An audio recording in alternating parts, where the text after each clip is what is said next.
जय हिंद दोस्तों, मैं नवीन कुमार आप सभी लोगों का करता हूं स्वागत आपके अपने nursing channel SS nursing classes में। So friends, in a previous video we are discussing about the atherosclerosis disease condition. तो आज हम लोग उसके clinical manifestation, diagnostic evaluation and treatment के बारे में जानेंगे। So let's get started.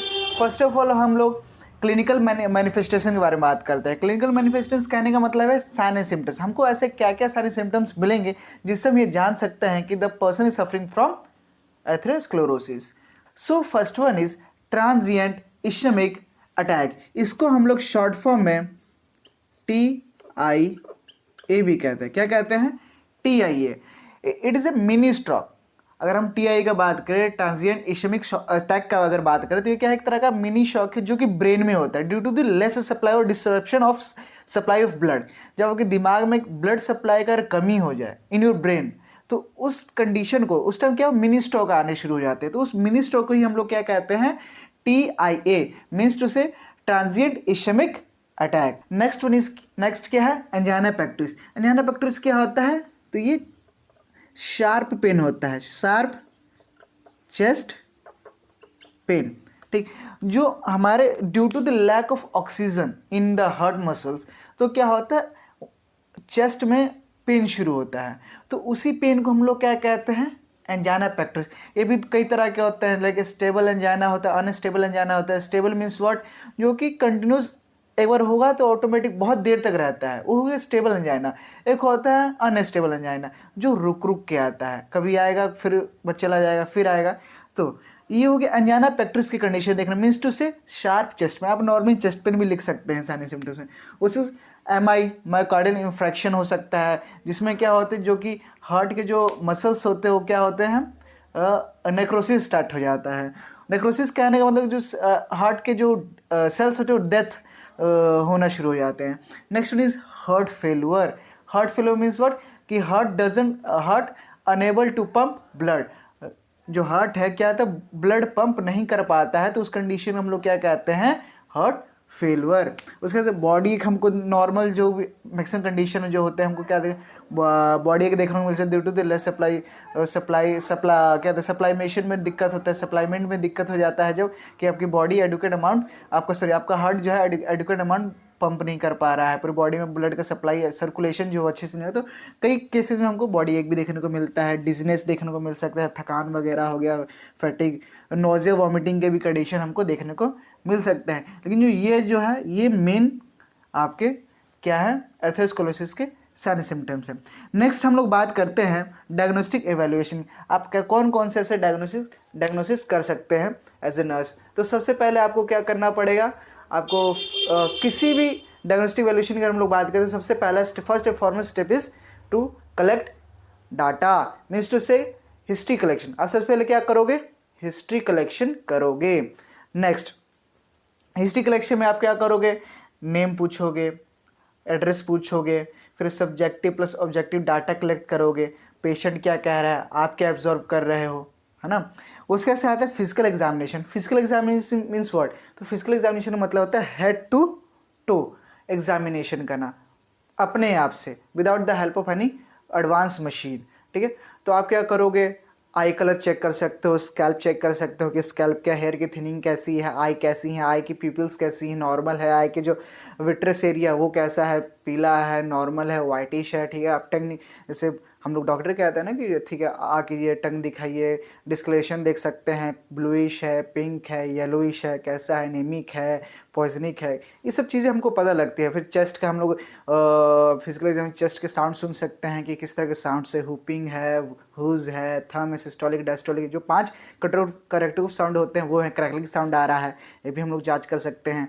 तो इससे हमको क्या पता लगता है? ऐसे पूरे हम लोग डाइजेस्टिव सिस्टम के बॉबल साउंड चेक करेंगे। ठीक है, बॉबल साउंड वगैरह हो गया, पल्पेट करके देख सकते। पल्पेट एक बार मैंने बताया था फाउंडेशन वीडियो में कि D palpate, slide palpate. Slide palpate क्या होता है? हम लोग 1 सेंटीमीटर तक पल्पेट करके देखते हैं। ठीक, तो वो होता है स्लाइड पल्पेट या जेंटल पल्पेट कहते हैं। दूसरा होता है डीप पल्पेट। डीप पल्पेट के तो 4 सेंटीमीटर, हम लोग फिंगर टिप से कहते हैं 4 सेंटीमीटर तक अंदर दबा के देखते हैं, पुश करते हैं बॉडी सरफेस को अपने फिंगर से, तो वो होता है डीप पल्पेट। तो पल्पेशन वगैरह करके हम लोग देख सकते हैं। वैसे पूरी बॉडी को हम ऊपर से नीचे क्या करते हैं? एग्जामिन करते हैं। इससे हमको क्या पता लगता है? जो ये जो प्रॉब्लम जो पेशेंट जो प्रॉब्लम लेके आए वो तो ठीक है, इसके अलावा भी कोई और प्रॉब्लम है, तो ये सारी चीज़ें हमको फिजिकल एग्जामिनेशन से पता लगती हैं। उसके बाद से नेक्स्ट वर्ड है सीटी स्कैन करेंगे, सीटी स्कैन होगा, ठीक। उसके एमआरआई करेंगे, ठीक। उसके से आता है एमआरए, मैग्नेटिक रेजोनेंस एंजियोग्राम या एंजियोग्राफी कहते हैं, ठीक। It is advance type of MRI. MRI का क्या एक तरह का टाइप है एमआरए, मैग्नेटिक रेजोनेंस एंजियोग्राफी, नाम लिख लेना, मैग्नेटिक रेजोनेंस एंजियोग्राफी। तो इसमें क्या होगा, जो स्पेसिफिक ब्लड वेसल्स होते हैं उसको इसमें डिटेक्ट किया जाता है कि इस एमआरए में क्या करते हैं, स्पेसिफिक ब्लड वेसल्स को हम लोग डिटेक्ट करते हैं कहाँ पे ऑब्स्ट्रक्शन है कहाँ पे नहीं है। लास्ट में है ईसीजी, हार्ट संबंधित है तो ईसीजी तो करना ही करना है, इलेक्ट्रोकार्डियोग्राम करना है। अब आगे हम लोग बात करते हैं मेडिकल मैनेजमेंट की, what type of medication, what type of things you should perform और you should provide the patient, क्या क्या आप चीज़ देंगे, क्या क्या दवाइयाँ आप पेशेंट को प्रोवाइड करोगे। So first of one is anti coagulant और anti platelets therapy. Anti coagulant therapy क्या होता है, what do you mean by anti coagulant, तो जो कि क्लॉट्स को तोड़ने में हेल्प करेगा, वही एंटी प्लेटलेट्स और एंटी कोगुलेंट, जो कि क्या करेगा, प्लेटलेट जो भी थ्रोम्बोसिस हो रहे हैं, प्लेग बन रहे हैं, प्लेग फॉर्मेशन, उसको क्या करेगा, तोड़ेगा या उसको बनने से रोकेगा, that's called what, anti coagulant drugs. तो चीज़ों को कोगुलेट होने से पहले क्या करेगा, प्रिवेंट करेगा। तो हम इसमें स्ट्रेप्टोकाइनेज और एस्पिरिन फॉर एग्जांपल हम लोग देख सकते हैं, मेडिकेशन का नाम है। उसके से हम लोग बात करते हैं लिपिड लॉरिंग एजेंट्स। क्या, लिपिड लॉरिंग एजेंट्स, तो ये क्या करेगा, जो लिपिड लेवल है जो हाई हो रहे हैं उनको कम करने में मदद करेगा, जैसे निकोटिनिक एसिड्स हो गया, फैब्रिक एसिड हो गया, these are the examples of lipid lowering agents. Next हम लोग बात करेंगे एचजीएम को एंजाइम रिडक्टेज। व्हाट, एचजीएम को एंजाइम रिडक्टेज, ये क्या होता है, फर्स्ट ऑफ ऑल हमको ये जानना पड़ेगा। तो इसका काम क्या है, तो जो ब्लड, जो आपके जो कोलेस्ट्रॉल लेवल होते हैं उसको कम करना। एचजीएम को एंजाइम रिडक्टेज का क्या काम है, to lowering the cholesterol level in your body और इन द ब्लड वेसल्स। तो आपको जो ब्लड वेसल्स में जो कोलेस्ट्रॉल लेवल उसको क्या करेगा, कम करेगा। कौन कम करेगा, एचजीएम को एंजाइम रिडक्टेज। तो इसके एग्जांपल्स यहाँ पे लिखे हुए हैं, लेवेस्ट्रेन और एट्रोवेस्टिन, याद रखना, लेवेस्ट्रेन एंड एट्रोवेस्टिन। नेक्स्ट हम लोग अब बात, ये हो गया मेडिकल मैनेजमेंट की। Okay, medical management means what, कि ऐसे कौन से मेडिकेशंस आप प्रोवाइड कर सकते हो जिससे जो एथेरोस्क्लेरोसिस है वो कम हो सकता है या ट्रीट आउट हो सकता है। नेक्स्ट हम लोग बात करें सर्जिकल मैनेजमेंट की। व्हेन जब आप आपने मेडिकल ट्रीटमेंट परफॉर्म किया, आपने दवाइयाँ दी पेशेंट को, लेकिन जो पेशेंट अभी भी रिकवर नहीं हो पा रहा है, चाहे उसकी कंडीशन और वर्स्ट होती ही जा रही है दिन पर दिन, तो लास्ट में हम लोग क्या करते हैं, सर्जिकल मैनेजमेंट हमको करना पड़ता है, जिसमें हम लोग कुछ इन्वेसिव प्रोसीजर करते हैं। तो फर्स्ट वन प्रोसीजर जो है PTCA, मेन प्रोसीजर है। क्या, PTC, याद रखना।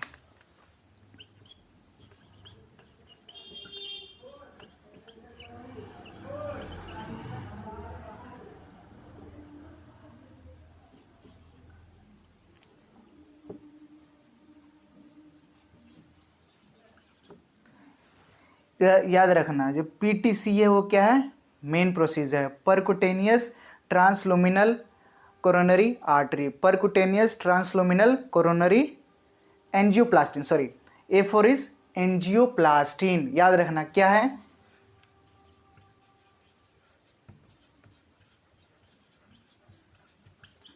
एंजियोप्लास्टिन। इसका जो एंजियोप्लास्टिन शब्द है, it is important, but the word angioplasty is important, हमेशा याद रखना, percutaneous transluminal coronary angioplasty, this is the main procedure, surgical, ये मेन सर्जिकल प्रोसीजर है जो कि हम लोग एथेरोस्क्लेरोसिस पेशेंट पे करते हैं। तो आपको पहले जानना पड़ेगा ये क्या होता है।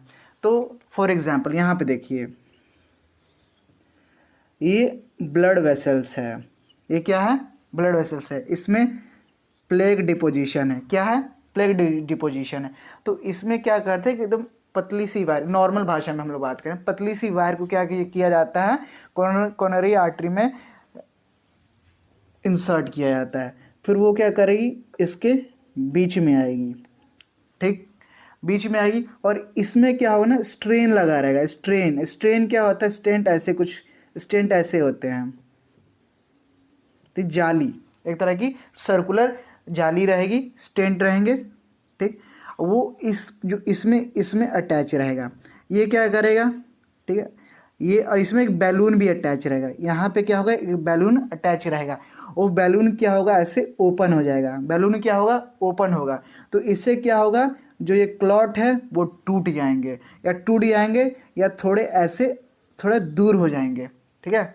टूट जाएंगे, दो केसेस होते हैं, या तो टूट जाएंगे नहीं तो थोड़े ऐसे स्वेल आउट हो जाएंगे। तो इससे क्या होगा, मैक्सिमम केसेस में क्या होता है, जो क्लॉट होते हैं टूट जाते हैं। फिर ये जो है ये, और यहाँ पे इसमें यहाँ पे क्या होगा, एक स्ट्रेन भी लगा रहेगा। तो बैलून जो होगा ऐसे जब इन्फ्लेट होगा, बैलून क्या होगा, इन्फ्लेट होगा, तो स्ट्रेन ऐसे अपनी पोजीशन पकड़ लेगा। स्ट्रेन क्या करेगा, अपनी पोजीशन ऐसे पकड़ लेगा, ठीक। तो अब जो ब्लड फ्लो होगा वो अब ऑटोमेटिक, ये जो अंदर से खोखला रहेगा, ठीक है, होलो होलो रहता है पूरा। जाली कैसी होती है, बस सर्कुलर जाली है, और ये पूरा क्या होगा, ब्लड फ्लो को दोबारा मेंटेन करेगा। तो यही हमारा क्या है, PTCA, परकुटेनियस ट्रांसलुमिनर कोरोनरी एंजियोप्लास्टिन। इसी प्रोसीजर को हम लोग क्या कहते हैं, एंजियोप्लास्टिन। रिमेंबर, एंजियोप्लास्टिन किसे कहते हैं, तो इसी प्रोसीजर को हम लोग क्या कहते हैं, एंजियोप्लास्टिन। मैक्सिमम केसेस में एंजियोप्लास्टिन किया जाता है शुरुआती। इसके भी कई सारे इसकी भी लाइफ होती है, जो स्टेन लगते हैं इसकी लाइफ होती है like 5 years, 10 years, 20 years। It is depend upon the quality of stent, आप किस क्वालिटी का आप स्टेन लगवा रहे हो, इसमें काफ़ी खर्चा भी रहता है। सो नेक्स्ट हम लोग बात करते हैं कोरोनरी आर्टरी बाईपास सर्जरी की। क्या, कोरोनरी आर्टरी बाईपास सर्जरी। तो ये लास्ट ऑप्शन रहता है। अगर जो मेन स्टेन और एंजियोप्लास्टिन जो है, अगर ये काम ना करे और बार बार फिर भी क्लॉट अगर प्लेग डिपोजिशन हो जाता है, तो लास्ट में हम लोग क्या करते हैं। तो आइए देखते हैं बाईपास सर्जरी में क्या होता है।